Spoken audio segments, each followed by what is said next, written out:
Hey guys, thanks for joining me for this 25th episode in Season 2 of Good Questions with Cameron Dole.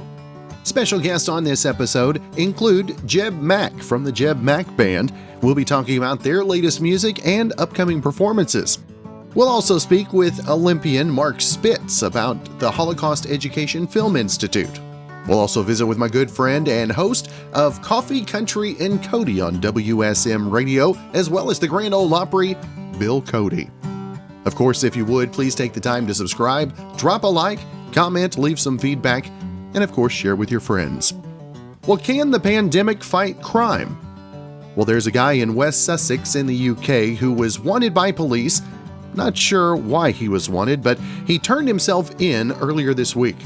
Because according to the police, he told them, quote, he would rather go back to prison than have to spend more time with the people he was living with. Now, he chose prison and, quote, peace and quiet over spending more time locked down with his roommates. And I'm not sure that may be worse of a sign about his roommates than himself. Well, our first guest on today's episode is Jebb Mac from the Jebb Mac Band. You're kind of a shoo-in for that, but first off, Jebb, thanks so much thanks for reaching out. First off, brother. Man, thanks for having me. I really do appreciate you having me on. Now, tell us a little bit about Jebb. Where did music? How did that ever even come on the horizon for you in the first place? Music. I got started like a lot of musicians or singers in church, especially in country. Now it seems like everybody just about almost started in church or some kind of church format. But I grew up in the church singing. I was into sports. I played basketball and baseball and football and played 1 year of basketball in college. So really singing and stuff took a back seat to all that until, after my freshman year of college. I forgot when I got to college that you actually had to go to class. So that, that spiraled out of control for a little bit there. But after that, man, I really always had a love for a great song. I started in hip hop. Oh, really? Yeah. So this was, I was probably 19. I like to sit down and write songs, and most of it was hip hop songs because that's what I listened to, in my teenage years. And as that developed, I got into this band, Justin Smith and the Folk Hop Band out of Columbia, South Carolina. And we got to tour and open up for Collective Soul, everybody from Collective Soul to Nap Your Roots to... there you go. We went on tour with Snoop Dogg. Awesome. So we went on a 4-city Carolina tour with Snoop Dogg, which was really cool. And after that, I didn't pick the guitar up till I was 29. My wife actually bought me my first guitar, but like I said, it was all about the song. So I would sit down in front of YouTube, and I never really had a lesson. I just sit down in front of YouTube and just kind of teach myself how to play, and it just kind of grew from there. And one band member started after the other. I started as an acoustic duo, and then we added a percussionist and a bassist, and then we got to the point where we added horns. So what we try to do now is bring in really like a funk type to country music. So we like to call it country funk. There you go. Now, Jebb, the genre is ripe for other types and bringing in a little bit of new forms of music. And how cool do you think it is to be a part of a genre that is so welcoming, if you will? Yeah, now more than ever, man. It's very eclectic. Like there's all kind of, you have pop country, you have your country / kind of hip hop, you have a little bit of everything. But for us, man, I wanted to do something a little different. You can kind of hear the hip hop elements in some of our music, but also bring in those horns, man. But in country music right now is crazy. Just the amount of new artists and TikTok's opened so many doors, for social media in general, not just TikTok, but has opened so many doors for some of these new musicians to come in. And how important is the social media, and how much of a struggle is that for you? I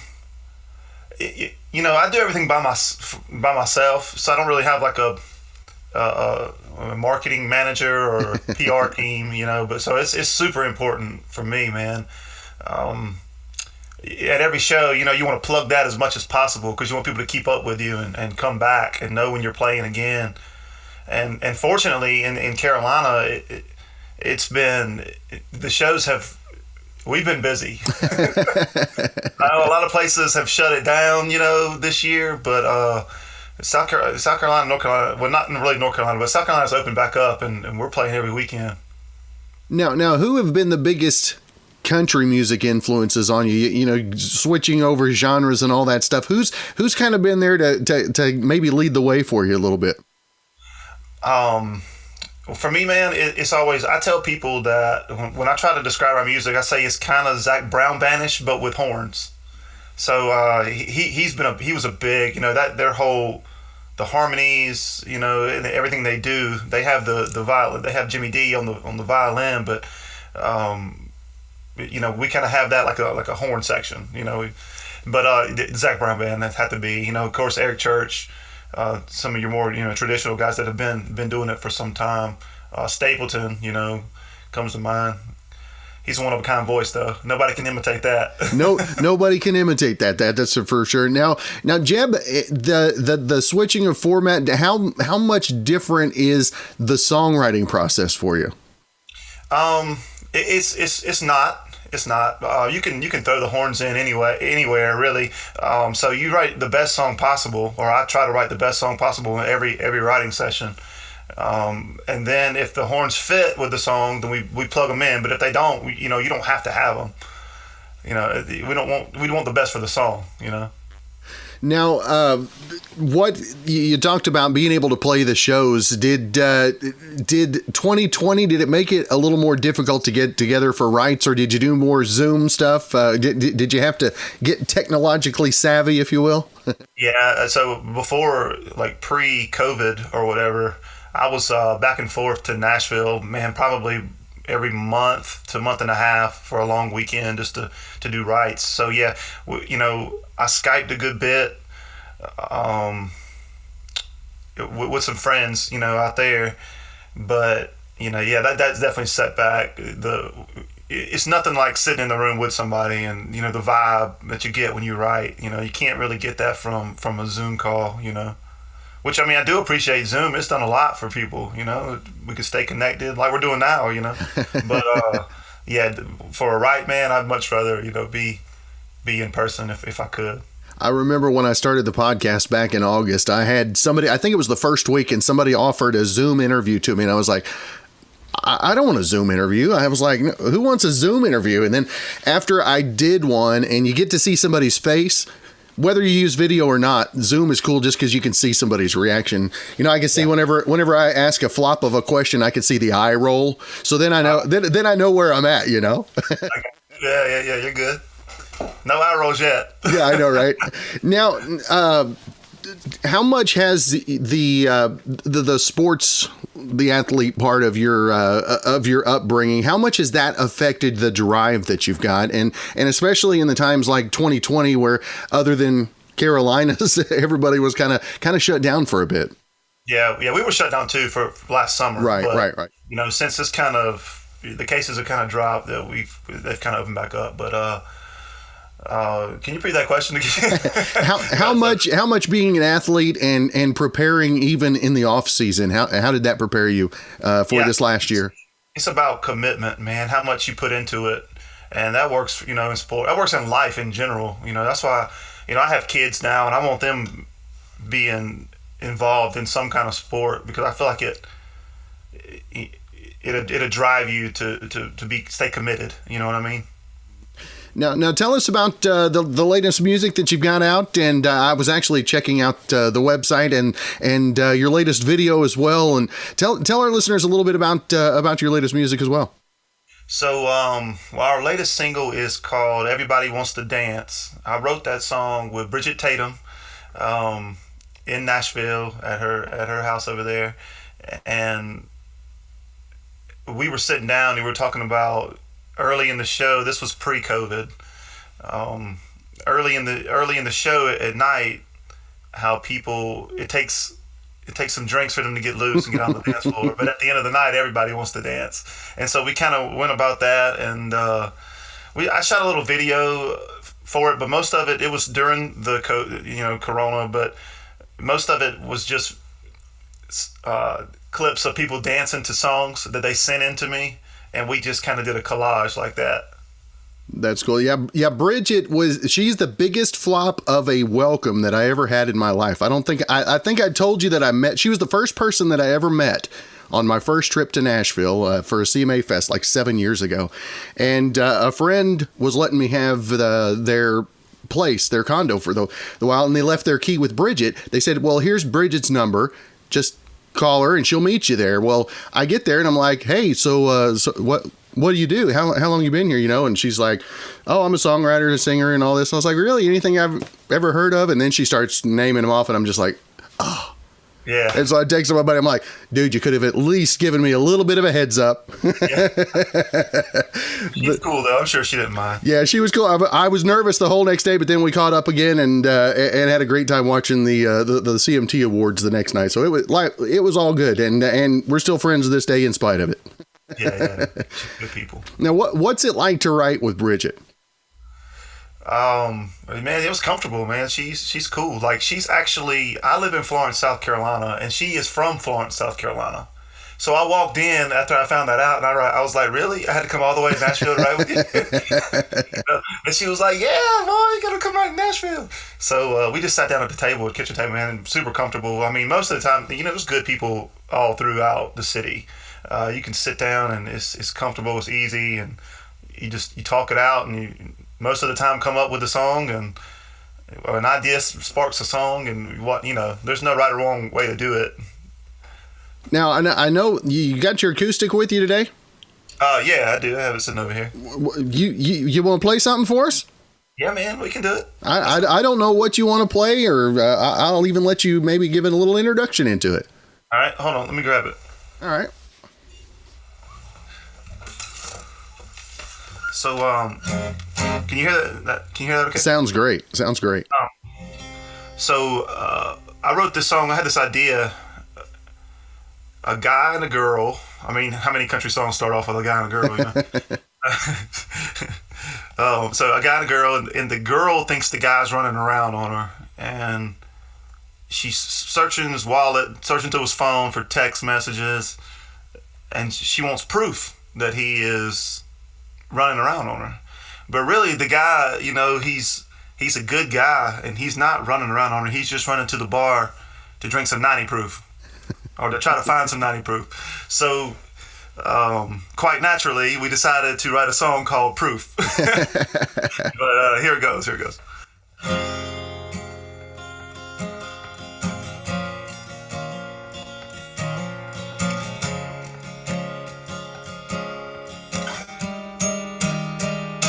Well, she checks my phone every chance she gets, but she ain't found nothing in my messages. She's checking my pockets and searching my wallet. She's damn near losing her mind. Pacing up and down the floorboard, wearing out the shine, staring out the window and cussing at the time. There's no one to blame, I swear I can claim there ain't another woman to find. But she needs proof, I need it too. It's either gonna burn or it'll go down smooth. But the taste on my tongue don't want no one else. Just like love, I can't get enough. My secret staring down at me from the top shelf. While I'm reaching for the bottle, she's searching for the truth. We both need proof. Now when she finds out, she's either gonna be a little ticked off or a little relieved. If it's on or it's over, just know that I won't be sober for the aftermath. Yeah, she can yell or scream or cry. I can't change it, Lord knows I've tried. I ain't no cheater, just know there ain't nothing sweeter than whiskey in my glass. But she needs proof, I need it too. It's either gonna burn or it'll go down smooth. But the taste on my tongue don't want no one else. Just like My secret staring down at me from the top shelf. While I'm reaching for the bottle, she's searching for the truth.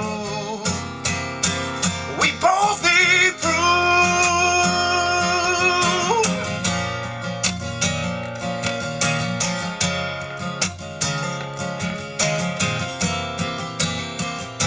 She needs proof, I need it too. It's either gonna burn or it'll go down smooth. But the taste on my tongue don't want no one else. Well, just like love, I can't get enough. My secret staring down at me from the top shelf. While I'm reaching for the bottle, she's searching for the truth. It's either gonna burn like hell or it's gonna soothe. Proof. Yeah, we both need proof. Yeah, we both need proof. We both need proof.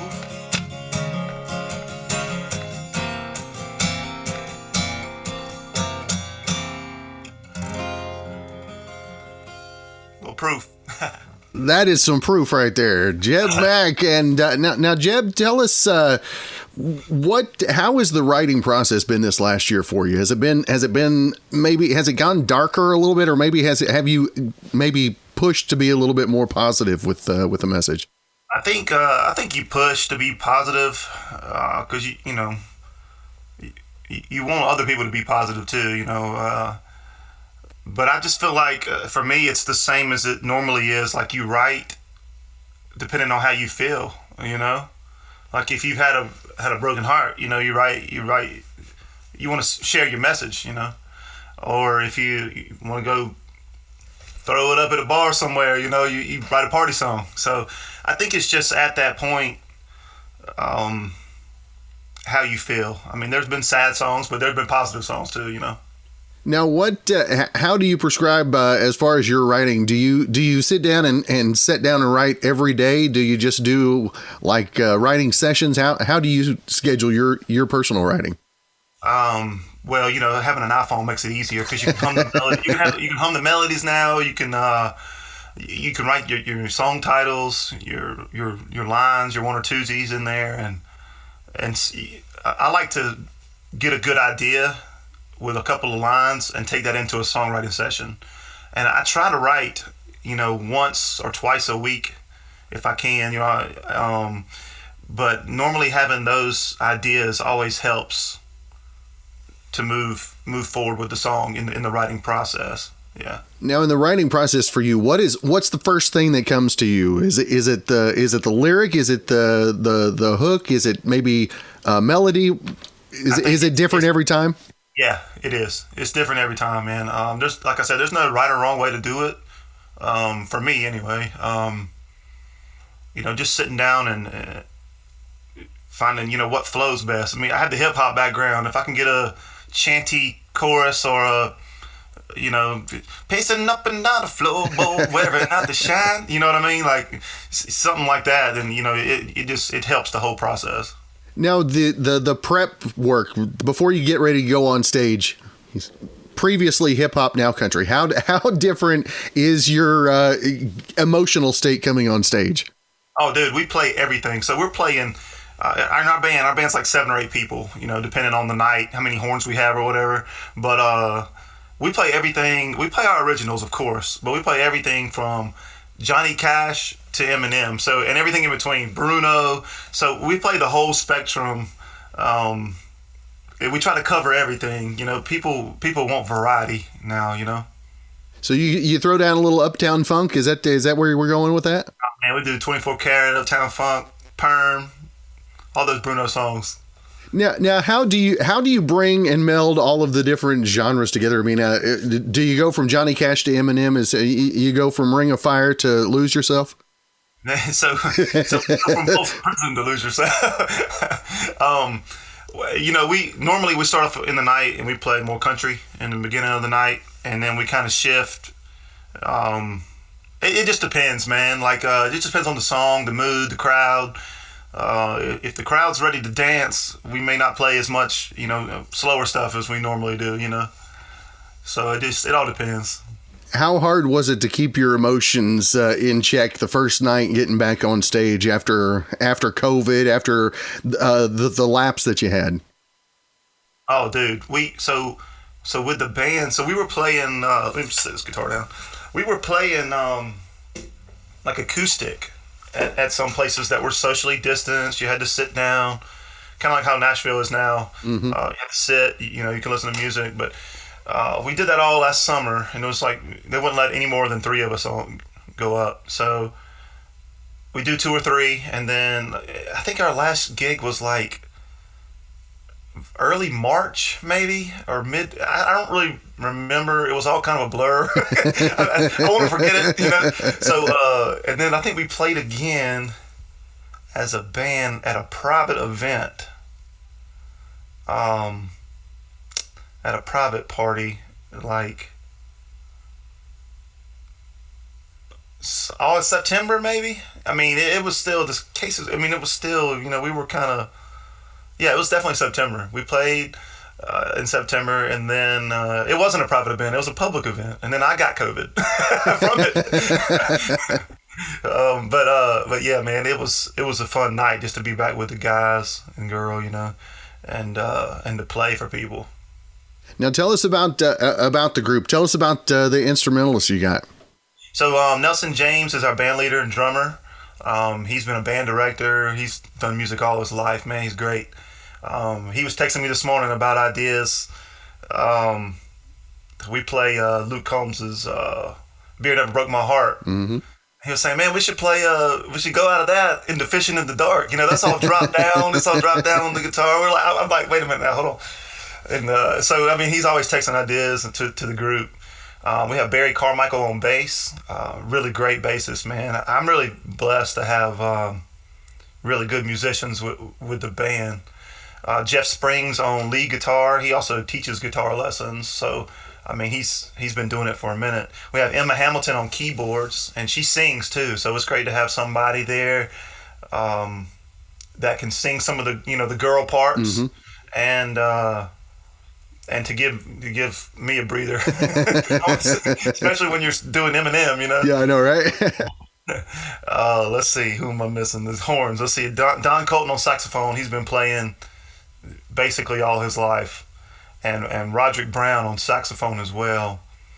And Mr. J.P. Taylor on trumpet sometimes. So, we have an eclectic group, different musical styles, but that's how we make it work, Now, what was it like the first time you brought the horns in and got that sound? I mean, did you have a little bit of goosebumps, something going up the spine when you heard the horns added the first time? Yeah. So Nelson, the drummer, he was like, man, well, I think we should add horns. And so we had a trombone and a saxophone, and they were jamming, man. And I turned around and looked at Nelson and I said, "This is jamming." And he was like, "Yeah." So it just kind of led from there. But yeah, definitely goosebumps, man. Especially I think we played Free and Into the Mystic, and we kind of consolidated it, and or what do you call it, medley or whatever. Yeah. And the horns were hitting apart, and yeah, dude, you just get goosebumps. You're like, yeah, this is dope. Now, tell us if Jebb, if folks want to find more information. I know you guys got a show coming up to this weekend. Is it tonight? Yeah, so we play like a trio tonight at a brewery here in town. It's Seminar Brewery in Florence, South Carolina. Really good beer too, by the way. And then next weekend we're at Dead Dog Saloon in Murrells Inlet. That's right outside, like just south of Myrtle Beach, about 15 miles south of Myrtle Beach. And Dead Dog's a great place. I mean, they have a great atmosphere. It's on where the ocean comes into the marsh. It's super, super cool, chill vibe. But we normally have a pretty good crowd there. It's chill for only a little while, then we start playing. It's a little calm. That's now if the socials and website, all that stuff. Yeah, so it's Jebb Mac Band. I tell everybody that's Jebb with 2 B's, JEBBMAC band.com. And then at Jebb Mac Band on Instagram and Twitter. and then Jebb Mac Band on Facebook too. So yeah. All right. I'm on TikTok. As bad as I hate to admit it, I have a TikTok. Is that where you bust out the Bruno Mars, especially? What, on TikTok? Yeah. I haven't quite figured it all out yet. I'm still kind of a newbie. I'm the same with you. I'm the same with you. Well, Jebb, it's been great to get to know you a little bit today, man. I appreciate you reaching out and coming on today. Hopefully, we'll catch up again real soon. Cameron, I appreciate you having me, man. Thank you.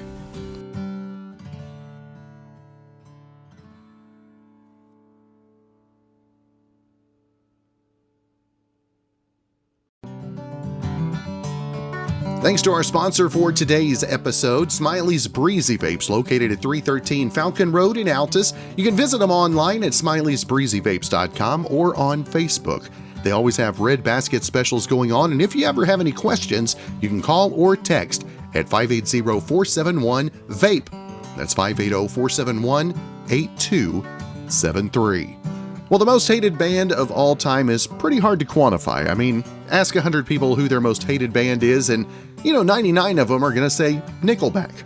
But if you ask them to name their top 10, you'd get a wide variety of results. Well, one website used science and math to determine the most hated bands of all time. They created an algorithm based on things like most hated list, message boards, and articles, and they came up with the top or bottom 21. And yes, Nickelback scored the number 1 spot, followed by number 2, Limp Bizkit, number 3, Creed, number 4, U2, number 5, Mumford & Sons, number 6, Bob Dylan, number 7, Fish, number 8, Radiohead, number 9, Kiss, number 10, the Dave Matthews Band. Number 11 was Coldplay, followed by Green Day at 12, The Doors at 13, Metallica at 14, number 15, Korn, Oasis at number 16, number 17, Pearl Jam, then Rush at 18. Number 19 was Nirvana, number 20, Spin Doctors, and number 21, Linkin Park. And to that I say, really dodged a bullet this time, Smash Mouth. Well, anyway, for more information, you can visit the website bestofitonline.com. And did they miss it? Did they get it right? Leave some comments. Let us know who should be on that list. Well, our next guest is Olympic swimming legend Mark Spitz. We'll be talking about the Holocaust Education Film Institute. First off, thanks, Mark, for taking the time to be on the show. Well, thank you for having me on. Now, obviously, the swimming has allowed you some opportunities to be involved with some great causes, and I love what we're going to talk about this morning, the Holocaust Education Film Foundation. And Mark, how did you first get involved with the foundation? A good friend of mine who's a filmmaker, we have been knowing each other for probably, 35 years, said, I'm sort of passionate about the Holocaust. We should be telling these stories because they're not around, very many of them, to tell their stories. As time moves on, they're in their 80s and 90s. We should do some films together. And so we kind of came up with this idea of an education, the Holocaust Education Film Foundation. That's how the name sort of came about.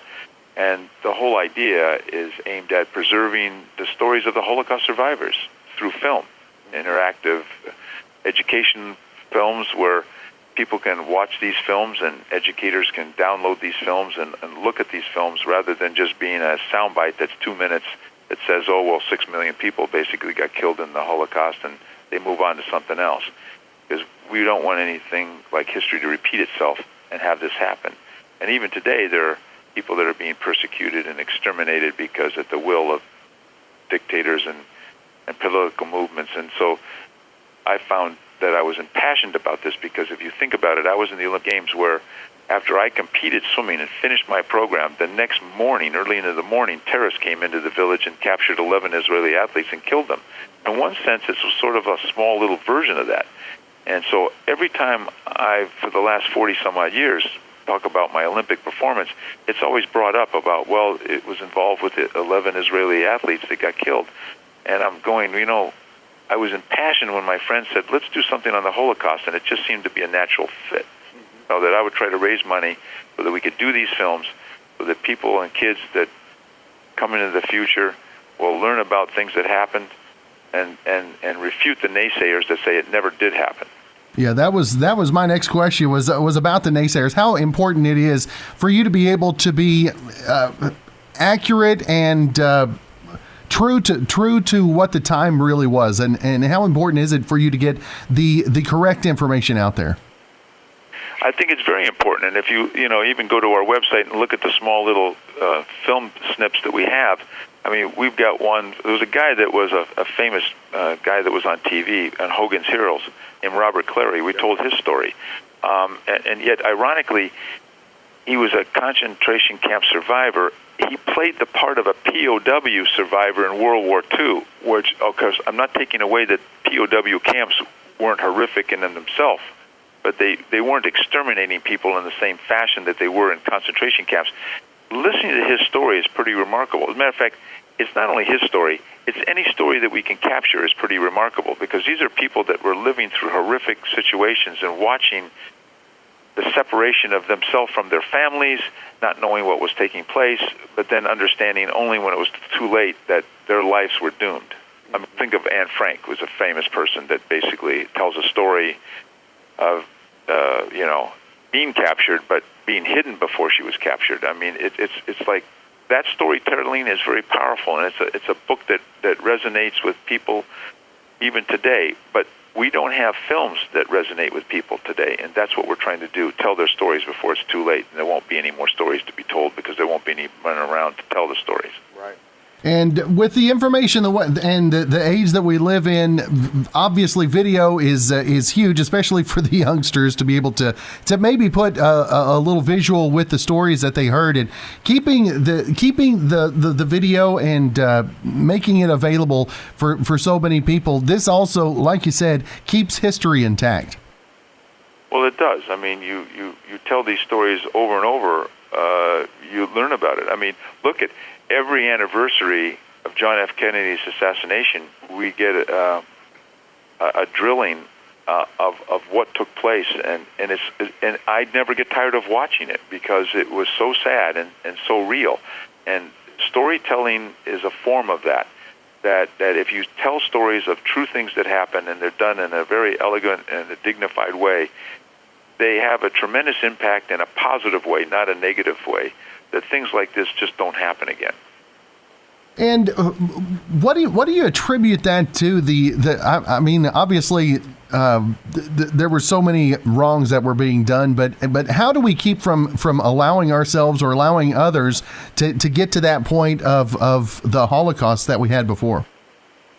You know, if we all had the correct answers and knew beforehand, I'd have a tremendous important job, and it probably wouldn't be, doing what I'm doing. Maybe I should be, running a country or something like that if I could foresee the future. You know what I'm saying? I just think that we learn, and the education is a very powerful tool. The more information that we have, the more evaluated opinion we can actually structure of how we want to live our lives. And when you're ignorant to the facts of things that can happen in a negative way, down a path that you're not familiar with, then that's how things happen, like I think the Holocaust did.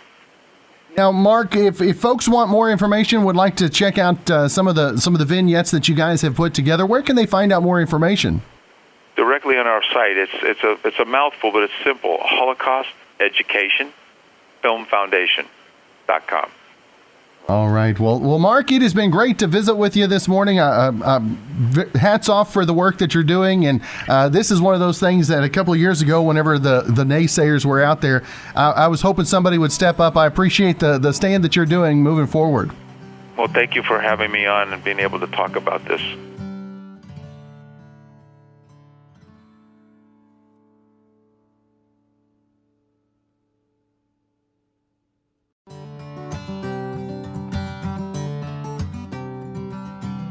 Thanks again to our sponsor, Smiley's Breezy Vapes, 313 Falcon Road here in Altus. Got red basket specials going on, new hardware, and the largest selection of disposable flavors in Southwest Oklahoma.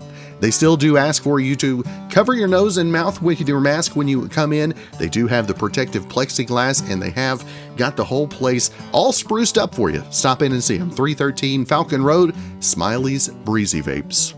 Well, Skittles is rolling out a new product right now called Impossible Egg Hunt Skittles. They're fun-sized packages that are printed with camouflage, so they'll be trickier for kids to find during Easter hunts. Now, the packages have 5 designs: grass, tree bark, asphalt, kitchen tile, and snow. Now, the other side of the package has regular Skittles branding, so you gotta make sure to hide those camouflage side up.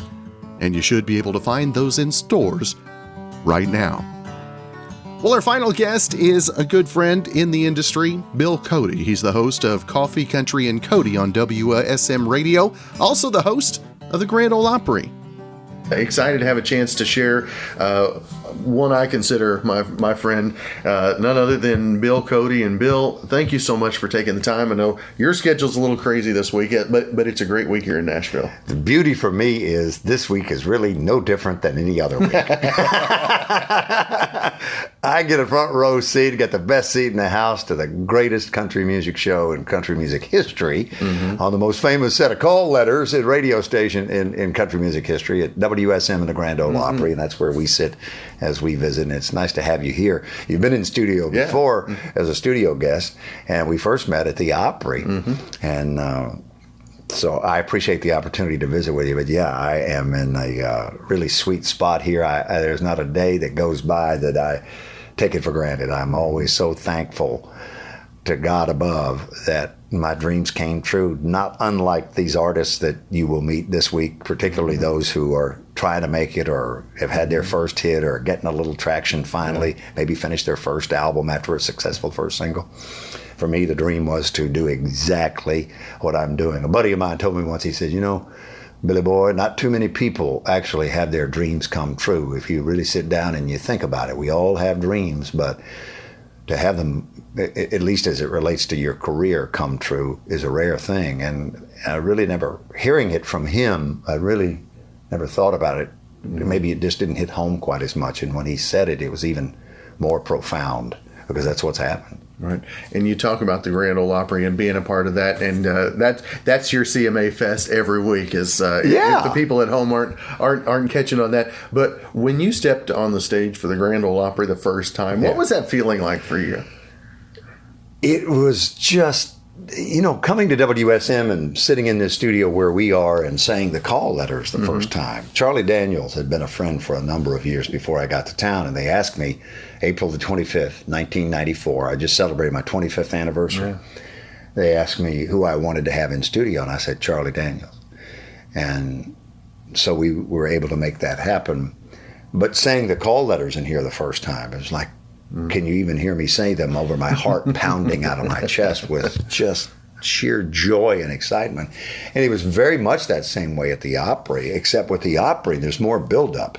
You come through the security guard and your name's on the list and they check you off and they tell you, they assign you a spot, you're going to be in 55. And it's like, I got 55, which is near the artist entrance, which has got the big alcove, the overhang there. It's covered, know. And so you're walking up the artist entrance, and there's Miss Minnie's little fountain that she gave to the Opry, and there that cobblestone walkway with the old logo that had the mandolin on it. You remember that? That was one of the logos that we've used over the years. And then you walk in, and there's a picture of Roy Acuff and Minnie Pearl, and it's spotlighted. And there are the mailboxes, and there's the security check-in point. And every step you take, this excitement is building. And for those who go back far enough to remember the Porter Wagoner show on television, originally for me it was in black and white, and then later in color. But Porter, all you would see were his boots, his lower leg and his boots walking down the hallway. And then the door opens to the studio, and he walks in, and the show would begin. That was his open. It kind of feels like that was to me as a kid watching him on television. And then when they started doing color episodes, they were patent leather red. And of course, then you could see those suits that he wore, those great rhinestone suits that Manuel designed for him. They just popped. So you walk in there, and the place, I have never been in an auditorium where being backstage was so different from being in the audience. In most places, it's almost the other way around. If you're in the audience and you come backstage, it's like, oh, Boy, I thought it would be more glamorous back here, right? Because everybody wants what? What's the number one request you get once you get people tickets? Backstage. Oh, I would love to go backstage. I would love to go backstage. Famously, Merle Kilgore, who managed Hank Williams Jr. For most of his career. And Merle was a great singer and writer and artist, Ring of Fire with June Carter, among the most famous things. Merle was asked so often for backstage passes to Hank Williams Jr. that at his funeral at the Ryman, his memorial, you had to have a backstage laminate to get into the funeral. It was an inside thing, but that's what. And you come backstage and it's like, oh, well, it's not even painted back here. It's just concrete blocks and mortar. At the Opry, when you're backstage, the view back there, you know, we've got the green room, and now the dressing rooms since the flood in 2010 all have themes and names, and it's so colorful and bright and welcoming. And then there's the green room with coffee and lemonade and tea and Opry popcorn. Yes. Then you make your way out. This is if you're coming in from backstage. So, you know, the night I back to your question, I'm rambling, but when you finally make it into the immediate backstage area to where the performance is on stage and the historic circle, you are just almost levitated would be the word. That's how I felt. When that curtain went up, the rush of energy. And it's so steep when you're on the stage and you're looking up, and you've been back there. You look up, and it is really steep at the top up there. Yes. And when these artists come out, like earlier this week, as we sit here, Carrie Underwood was on that night, and I mean, I'm leaving out a ton of people, but Bill Anderson opened the show, and Josh Turner was there that night. Travis Tritt came in that night. Carrie Underwood is there. But there's a rush of energy that just really swoops down onto that stage. And when that curtain goes up, keep in mind, as an Opry announcer and personality, as the host, you're the first face and the first voice that the spotlight hits. Right.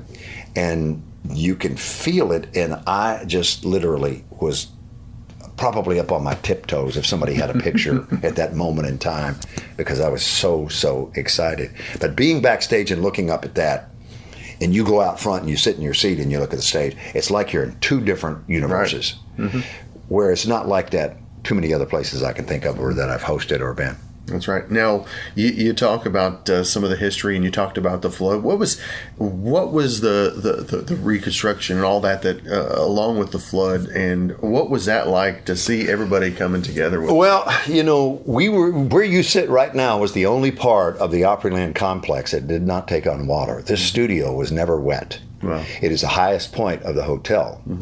It kind of sits up on an island of sorts, and you noticed that if you drove in, you come uphill, and the water went around, and of course just down the hallway from where we are, where the Delta and the Cascades lobbies are located, when you looked off, it looked like the Titanic. It was completely engulfed in water, several feet of water, you know, millions upon millions of gallons of water, and it was full of every wretched thing you can think of. When you get into a flood like that, it was just putrid. In hazmat guys are walking around in here, and I didn't come in on that Monday. The flood occurred over the weekend is when it began.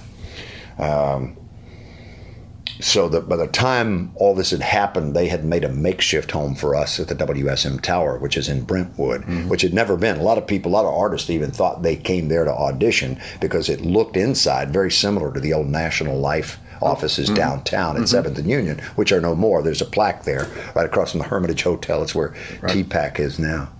But what it did, particularly for the Opry, because, you know, you take a backstage tour, and I would really, truly encourage your listeners, if they are coming to the Opry, in addition to getting a ticket and seeing the Country Music Hall of Fame and trying to take a tour of the Ryman, take a tour of the Opry House, because your visit really isn't complete until you've done those things. You know, you come to the Opry, take a backstage tour of the Opry House, catch the tour bus, go to the Ryman, take that tour. If you can catch a show, if it works out while you're in town, do that. Go to the Hall of Fame and plan a couple of days at the Hall of Fame. And WSM's featured prominently there. But how in the world do you take a stage show that's soon to be 94 years old, this October 5th will be 94 years old. Where do you find the time to renovate the building when you've got, starting this week, we will do, and this doesn't include private shows that we do for corporations from time to time, but this week alone, 2 shows on Tuesday night, Thursday night, Friday night, Saturday night. We're off on Sunday, and sometimes there's somebody in that building on Sunday. We're doing something private. Next week, Monday's a private show, Tuesday, Wednesday, Opry shows, Thursday we go to Bonnaroo. This is just Opry shows we're talking about. Where do you find time to renovate? Well, now we know. 100-year flood. There we go. When you're displaced and you have to go somewhere else, which we went to War Memorial, never missed a show. Went to War Memorial, did the show there, and goodness, after that, where did we go? We were in a variety of different places during the course of that 4 or 5 months. But yeah, that just seems ridiculously distant, yet like yesterday at the same time. And what's it been, 9 years now? But that's what happened. It gave them a chance to really start over, as like if we were redoing everything except the shell, the outside remained the same. It's a very unique architectural design to the Opry House. If you've ever seen a picture of it, or ever visited Nashville, been there.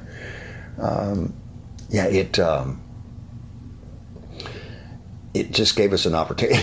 I think the best quote I heard was Trace Adkins, who said, who's full of great quotes on any given night. He told Dan Rogers, our marketing guy, the other night, who was the manager on duty, it was the Memorial Day show. He told Dan if he ever made him follow Lee Greenwood and God Bless the USA again, they would settle it in the parking lot. I will kill you if you ever make me do this again. But Trace said of the Opry, he said, it kind of reminded you of a high school cafeteria back here, which if you were there pre-flood, that's a perfect description, because they had the old metal lockers that we all had in school. A lot of times they were in the cafeteria or around the walls of the cafeteria. And that was just, even down to the color and that greenish color that you see all over the world, in high schools and junior high schools. And it just gave us a chance to revitalize and reinvent ourselves in a lot of ways. I think this city, and certainly the Opry, after the flood, this it factor that's kicked in, this everybody who comes and then they want to go back home and get their stuff and move here from New York and Los Angeles and Chicago and Philadelphia and anywhere else in the country. But these market areas that at one time would have said, I don't want to go to Nashville. Hillbilly music. That's not, I'm not a country fan. And now they can't wait to get here. And it all started, that was a critical moment in the history of Nashville musically, entertainment in general, the revitalization of downtown. Everything that you see that's happened in the last few years came after that flood. Wow. That's just a tidbit of. Now, I don't wish you a flood. No. For revitalization, but I have seen it with my own eyes. And somebody who's been here for many years before the flood. Again, I came 25 years ago in 1994. Well, that's awesome. Well, Bill, I know your schedule's packed, our schedule's packed, but I wanted to get a few minutes with you, and I can't say thank you enough for your time and the friendship that we've been able to build over the last couple of years. Yeah, Cameron, thank you. You're so engaging, and the fact that you care shows in your eyes and in your face and in your conversations, whether it's with me or other stars that you've had in this week, and I wish you nothing but the best, and please stay in touch and come see me when you can. I will. Bill, always good to see you, my friend. Thank you. Well, thanks again for joining me for this episode of Good Questions with Cameron Dole. If you ever have a comment, question, or anything else you'd like to know, you can find me on Instagram, Twitter, and Facebook, all at GQ with Cam. If you'd like to help out in the funding for the podcast, feel free to click the support tab and follow the instructions. If you've got a special guest idea, you can email me, gqwithcam@gmail.com. gmail.com. Again, thanks to our good friend Brandon Allen for coming up with the theme for Good Questions with Cameron Dole. We're going to let him play us out, and we'll be back with episode 27 of Season 2 coming up on Monday.